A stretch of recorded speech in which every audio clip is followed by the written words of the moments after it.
Stadium में आयोजित राज्य स्तरीय स्वतंत्रता दिवस समारोह में मुख्यमंत्री शिवराज सिंह चौहान ने झंडा वंदन कर मध्य प्रदेश को आत्मनिर्भर मध्य प्रदेश बनाने का संकल्प लिया।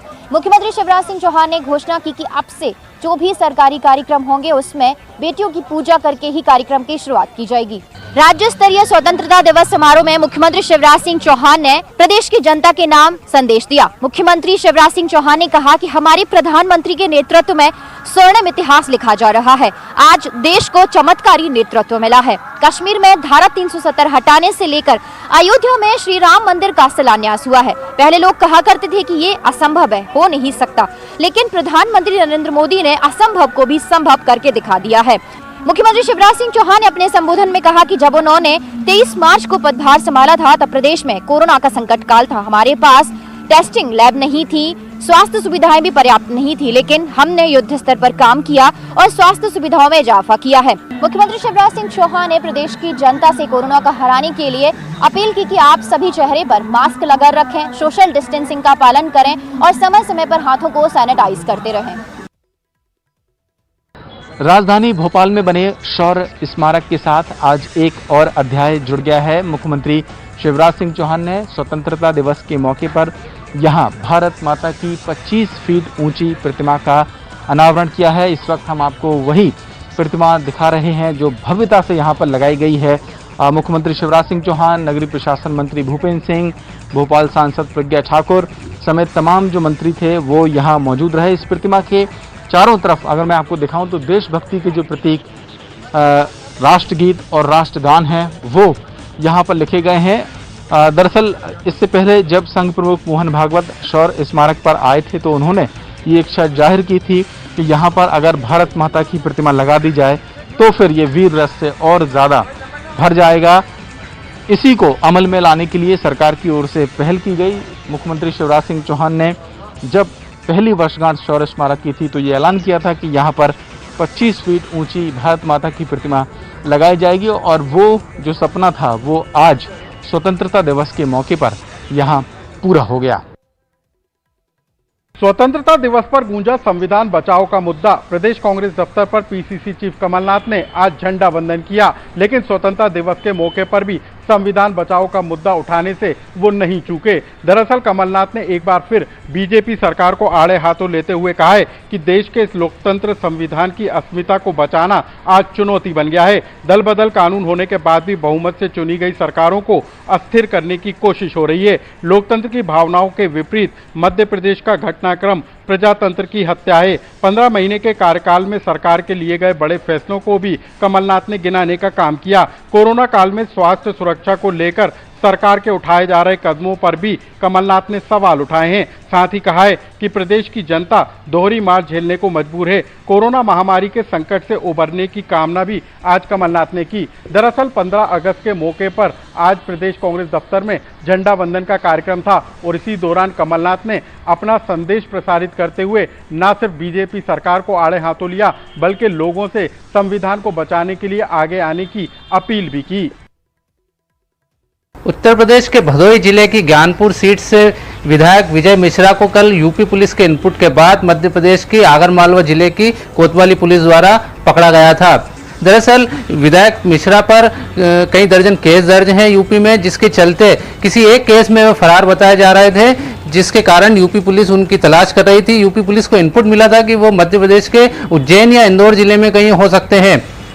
यूपी पुलिस से मिले इनपुट के बाद मध्य प्रदेश पुलिस द्वारा उनकी सर्चिंग की जा रही थी और जिसके चलते आगरमालवा जिले की तनोड़िया चौकी पर उन्हें रोका गया और वो पकड़ा है। कल से ही विधायक मिश्रा को तनोड़िया चौकी पर रखा गया था। आज सुबह यूपी की भदोही जिले की पुलिस टीम वहां पर पहुंची, जिसके बाद विधायक मिश्रा को जिला चिकित्सालय ले जाया गया, जहां पर उनका मेडिकल चेकअप कराया गया। उसके बाद उन्हें आगरमालवा के जेएमएफसी न्यायालय में पेश किया गया, जहां से ट्रांजिट रिमांड पर यूपी पुलिस उन्हें लेकर भदोही के लिए रवाना हुई है। इस दौरान उनके काफ़ी समर्थक भी मौजूद थे जो यूपी से यहाँ पहुँचे थे, जो अपने निजी वाहनों से उनके साथ में गए हैं। इस दौरान विधायक मिश्रा ने यूपी सरकार पर और यूपी पुलिस पर कई गंभीर आरोप भी लगाए। उन्होंने कहा कि उनका यूपी पुलिस द्वारा उनका एनकाउंटर किया जा सकता है, यूपी सरकार के इशारे पर उन्हें मारा जा सकता है, क्योंकि उनके राजनीतिक कई प्रतिद्वंदी है जो उनकी हत्या करवाना चाहते हैं। इस तरह के आरोप उनके परिजनों द्वारा भी लगाए गए। कांग्रेस के पूर्व मंत्री गोविंद सिंह ने भिंड में नदी बचाओ आंदोलन शुरू किया। स्वतंत्रता दिवस के मौके पर उन्होंने एक दिन का उपवास किया। कांग्रेस सरकार के पूर्व मंत्री डॉक्टर गोविंद सिंह ने मध्य प्रदेश की भाजपा सरकार को जगाने के लिए आज उपवास किया। भिंड के गोल मार्केट स्थित गांधी प्रतिमा के नीचे डॉक्टर गोविंद सिंह आज उपवास पर बैठे। लगभग 50 से ज़्यादा समर्थकों के साथ डॉक्टर गोविंद सिंह ने उपवास शुरू किया। दरअसल गोविंद सिंह ने मध्य प्रदेश में नदी बचाओ आंदोलन के नाम से ये उपवास किया है। गोविंद सिंह की मांग है कि जिले में हो रहे अवैध उत्खनन को तत्काल रोका जाए, साथ ही प्रदेश के अन्य इलाकों में भी अवैध उत्खनन को तुरंत बंद किया जाना चाहिए। इसी का एक पत्र गोविंद सिंह ने पिछले दिनों जारी किया था, जिसमें उन्होंने उपवास की चेतावनी दी थी और उसी के तहत आज वो उपवास पर बैठे। गोविंद सिंह के उपवास के दौरान सोशल डिस्टेंसिंग की धज्जियां उड़ती नजर आई। उनके साथ बैठे कई समर्थक बिना मास्क के ही नजर आ रहे थे। दरअसल ग्वालियर चंबल अंचल में अवैध उत्खनन एक राजनीतिक मुद्दा बन के रह गया है। जो भी विपक्ष में रहती है वो पार्टी सत्ता पक्ष की पार्टी को घेरने के लिए अवैध उत्खनन के खिलाफ आंदोलन चलाती है। स्वतंत्रता दिवस के मौके पर आज देश भर में हर्षोल्लास दिखाई दिया। इसके साथ साथ उज्जैन के महाकालेश्वर मंदिर में भी जो है राष्ट्रीय पर्व मनाया गया। और सुबह जो भस्म आरती हुई है उसमें भगवान महाकाल को जो है राष्ट्रीय ध्वज के रूप में श्रृंगारित किया गया और उन्हें 3 रंग का श्रृंगार यहाँ पर देखने को मिला। भस्म आरती के दौरान सभी जो है पंडित पुजारियों ने राष्ट्रीय पर्व यहाँ पर मनाया। मान्यता यही है कि जो भी त्योहार होता है वो सबसे पहले बाबा महाकाल के आंगन में मनाया जाता है और आज ये राष्ट्र का जो त्योहार था आज सबसे पहले बाबा महाकाल के दर पे मनाया गया।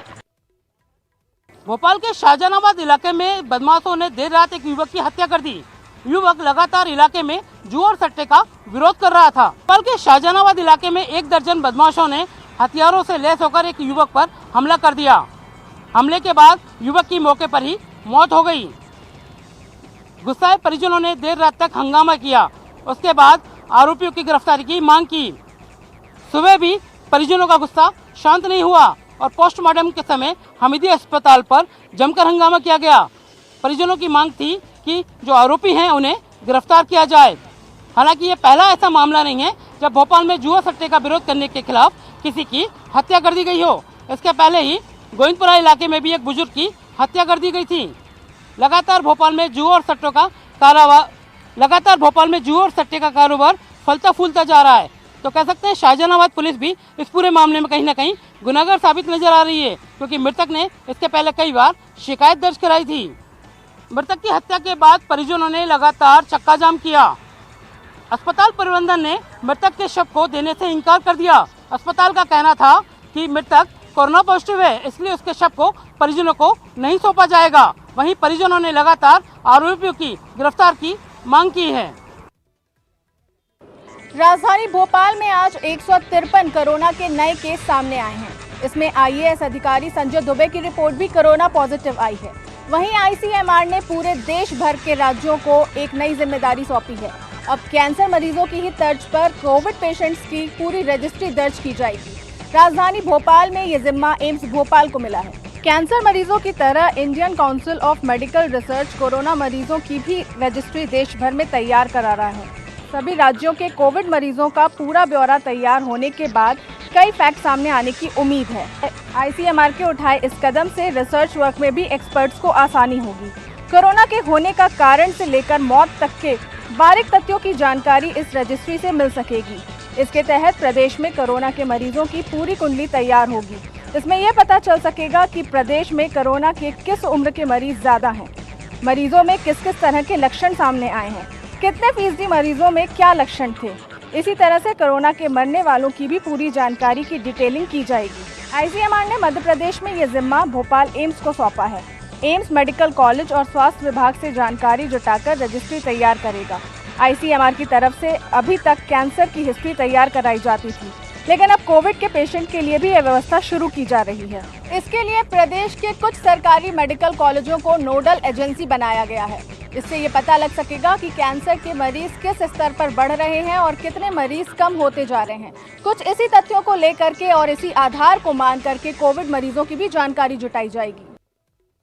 कोरोना संक्रमण को रोकने के लिए पूरे देश में सरकारी से लेकर सामाजिक स्तर तक तरह तरह के प्रयास किए जा रहे हैं, लेकिन बैतूल के सरकारी अस्पतालों में लापरवाही के अलग ही नज़ारे सामने आ रहे हैं। ताज़ा मामला बैतूल के जिला अस्पताल के कोरोना वार्ड का है, जहां पर एक 100 वर्षीय महिला की कोरोना संक्रमण से मौत हो गई। लापरवाही की हद यह है कि महिला की मौत के बाद उसका शव कोरोना वार्ड में जमीन पर कई घंटों तक खुला पड़ा रहा और इसी वार्ड में एक कोरोना संक्रमित प्रसूता महिला भी थी और महिला का 1 दिन का नवजात बच्चा भी था जो कोरोना संक्रमण की चपेट में आ सकता था। जब इसकी खबर जिला अस्पताल में पहुंची तो वहां मौजूद कई मरीजों के परिजनों ने हंगामा मचाया और इस शव के वीडियो तक बनाए। आनन फानन में जिला अस्पताल प्रबंधन ने शव को दूसरी जगह शिफ्ट कर दिया, लेकिन प्रबंधन अब भी ये मानने के लिए तैयार नहीं है कि इस मामले में कोई लापरवाही हुई है। हालांकि प्रत्यक्षदर्शियों का ये कहना है कि अस्पताल प्रबंधन अपनी गलती को छुपाने के लिए पूरे मामले को रफा दफा करने की पूरी कोशिशें कर रहा है। इस पूरे मामले की जानकारी जिला प्रशासन समेत जिला स्वास्थ्य अधिकारी तक पहुंच चुकी है और देखना ये होगा कि अब इसमें किसकी जिम्मेदारी तय की जाती है और कितनी कठोर इसमें कार्रवाई की जाती है। तो वक्त एक ब्रेक का है, लेकिन ब्रेक पर जाने से पहले बात एक अच्छी कोशिश की। 2 मिनट है कुछ सार्थक करने के लिए जिससे किसी के जीवन में बदलाव लाया जा सके। मैगी देश के लिए 2 मिनट, एक छोटी सी कोशिश। ये एक पहल है जिसे नेस्ले ने नेटवर्क की टीम के साथ मिलकर शुरू किया है और इसके जरिए बेहतर स्वास्थ्य और रोजगार के साथ साथ जितने लोगों के लिए हम अच्छा कर सकते हैं उनके लिए अच्छा करने का प्रयास है। कहते हैं कि एक छोटी सी कोशिश से भी बड़े बदलाव होते हैं।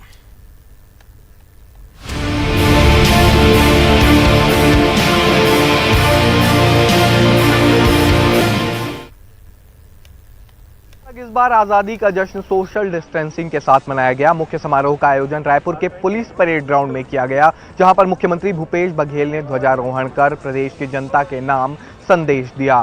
क्योंकि कोरोना का संक्रमण चल रहा है, इस बार सांस्कृतिक कार्यक्रमों का आयोजन यहां पर नहीं किया गया। इसके अलावा जो भी व्यक्ति पुलिस परेड ग्राउंड में पहुंच रहा था उनकी स्क्रीनिंग के बाद ही यहां पर एंट्री दी गई।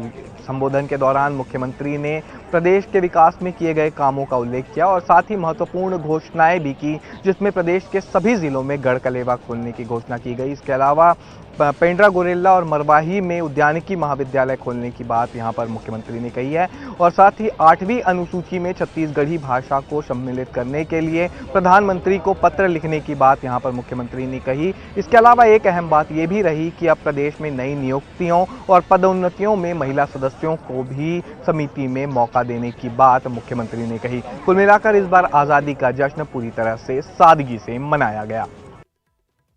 छत्तीसगढ़ विधानसभा का नया भवन का लोकार्पण और भूमि पूजन के लिए राष्ट्रीय अध्यक्ष कांग्रेस की सोनिया गांधी को मुख्यमंत्री भूपेश बघेल ने पत्र लिखा है और पत्र में ये मांग की है कि वीडियो कॉन्फ्रेंसिंग के जरिए सोनिया गांधी और उनके साथ में पूर्व जो कांग्रेस के राष्ट्रीय अध्यक्ष रहे राहुल गांधी, वो दोनों लोग इसमें शामिल हो तो उनके लिए काफी बड़ी बात होगी। इसीलिए मुख्यमंत्री भूपेश बघेल ने सोनिया गांधी और राहुल गांधी को पत्र लिखा है और 28 अगस्त को जो भूमि पूजन शिलान्यास जो नए विधानसभा का नया रायपुर में होना है उसके लिए उसमें शामिल होने के लिए उन्होंने आग्रह किया है कि आप अगर शामिल होंगी तो हमारा मान बढ़ेगा। और जिस तरह से लगातार जो ये मांग उठती रही है कि जिस तरह से नया जब बनेगा विधानसभा का जो भवन बन रहा है वो काफ़ी महत्वपूर्ण इसलिए होगा क्योंकि जिस तरह से आगामी जो दिनों में ये हो सकता है आने वाले समय में कि वहाँ पर जो विधानसभा के जो सदस्य हैं उनकी संख्या बढ़ाई जाए तो जो विधानसभा का पुराना जो